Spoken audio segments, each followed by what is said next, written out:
हिंदुस्तानी वजीर-ए-आज़म नरेंद्र मोदी ने जुमा 8 सितंबर को G20 लीडर्स समिट 2023 के मौके पर बांग्लादेश की वजीर-ए-आज़म शेख हसीना के साथ दो तरफा बातचीत की। हिंदुस्तान और बांग्लादेश दोनों के सफीर मौजूद थे जब दोनों रहनुमाओं ने पीएम मोदी की सरकारी रहाइशगाह पर राबते और तिजारती रवाबित पर तबादला ख्याल किया। पीएम मोदी ने गुज़िश्ता 9 सालों में दोनों ममालिक के दरमियान ताल्लुकात में होने वाली पेशरफ्त पर इत्मीनान का इजहार किया। वज़ीर-ए-आज़म नरेंद्र मोदी ने 8 सितंबर को दिल्ली में बांग्लादेश की वज़ीर-ए-आज़म शेख हसीना से मुलाकात की। G20 सरबराही इजलास के आगाज में दोनों ने दोनों मुल्कों के दरमियान दो तरफा ताउन को मजीद मजबूत बनाने के तरीकों पर तबादला ख्याल किया। बांग्लादेश के वज़ीर-ए-आज़म G20 सरबराही इजलास में शिरकत के लिए हिंदुस्तान में हैं, जिसकी मेज़बानी इस साल हिंदुस्तान कर रहा है। हिंदुस्तान और बांग्लादेश तारीख, ज़बान, सकाफत और बहुत सी दीगर मुश्तरकात के रिश्ते में मुश्तरक है। ये शराकत दारी पूरे खित्ते और इससे बाहर के दो तरफा ताल्लुकात के लिए एक मॉडल के तौर पर मजबूत, पुख्ता और तैयार हुई है। अशोक राज की तरफ से नई दिल्ली 10 सितंबर ANI कौमी दारुल हुकूमत में हफ्ता को G20 सरबराही इजलास के पुरजोश आगाज में बांग्लादेश के वजीर खारजा अब्दुल मोमिन ने नई दिल्ली के लीडरों को अपनाने का सेहरा वजीर-ए-आज़म नरेंद्र मोदी की क़यादत को दिया।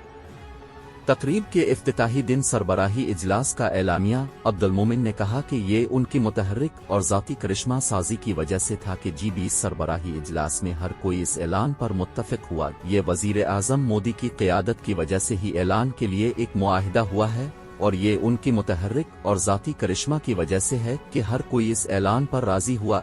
इसमें बहुत ज़्यादा शक था कि क्या कोई ऐलान होगा, लेकिन मुझे हिंदुस्तानी क़यादत का शुक्रिया अदा करना चाहिए जिसने एक बेहतरीन काम किया।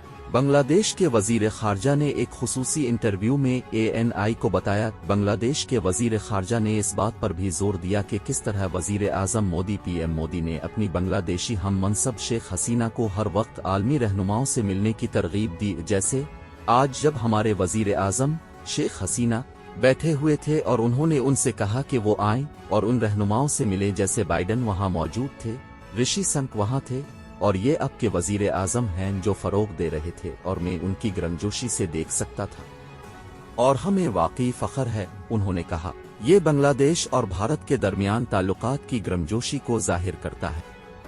पीएम मोदी ने हर वक्त हमारे वजीर-ए-आज़म को तमाम लीडरों से मिलने की तरगीब दी। उन्होंने मजीद कहा हमारे पास इतना ठोस रिश्ता है और हम अपने तमाम मसाइल को बातचीत के जरिए हल करते हैं। ये एक अनोखा मामला है और ये बाकी दुनिया के लिए एक मॉडल है। ये पूछे जाने पर कि क्या पीएम मोदी और शेख हसीना के दरमियान होने वाली बातचीत के दौरान तीसरा के मसाइल पर बात हुई, बांग्लादेश के वजीर खारजा ने कहा जैसा कि वजीर-ए-आज़म शेख हसीना ने कहा कि वो तमाम दो तरफा मसाइल जो हमारे पास हैं वो हुक्काम के साथ बातचीत की जाए और इसे हल किया जाए। उसका मतलब है कि तीस्ता को भी शामिल किया जाए और सिर्फ यही नहीं बल्कि गंगा का भी। वो मसला जो हमने उठाया कि अगला 26वां गंगा मुआहिदा खत्म हो सकता है, इसलिए हमें जरूरत है इसकी तजदीद करने के लिए। चुनांचे वजीर-ए-आज़म शेख हसीना ने कहा कि उन मसाइल पर ओहदेदारों के जरिए तबादला ख्याल किया जाएगा। मोमिन ने ANI को बताया, उन्होंने कहा हमारे पास इतना ठोस रिश्ता है और हम अपने तमाम मसाइल को बातचीत के जरिए हल करते हैं। ये एक अनोखा मामला है और ये बाकी दुनिया के लिए एक मॉडल है। एक तारीखी और राह तोड़ने वाली तकरीब में G20 के रुकन ममालिक ने हफ्ता को 100% इत्तेफाक राय पर मबनी नई दिल्ली लीडर्स समिट एलामिया को अपनाया, जिसका ऐलान वजीर-ए-आज़म नरेंद्र मोदी ने किया। इस बड़ी पेशरफ्त पर आलमी रहनुमाओं ने खुशी का इजहार किया। ये इस वक्त सामने आया जब वजीर-ए-आज़म ने ऐलान किया कि नई दिल्ली G20 लीडरों के सरबराही इजलास के एलामिया पर इत्तेफाक राय हासिल कर लिया गया है और इसे अपनाने का ऐलान किया गया है। पीएम मोदी ने ऐलान किया, मुझे अच्छी खबर मिली है। हमारी टीम की मेहनत की वजह से नई दिल्ली G20 लीडरों के सरबराही इजलास के एलामिया पर इत्तेफाक राय पैदा हुआ है। मेरी तजवीज़ ये है कि इस क़यादत के एलामिये को अपनाया जाए। मैं इस ऐलान को अपनाने का ऐलान करता हूँ।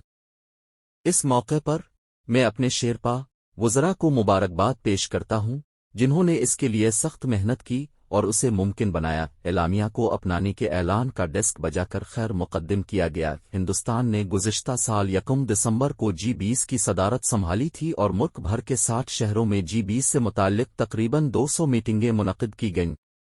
نئی دہلی میں 18 G20 سربراہی اجلاس تمام G20 عملوں اور وزراء، سینئر عہدیداروں اور سول سوسائٹیوں کے درمیان سال بھر منعقد ہونے والی میٹنگوں کا اختتام ہوگا۔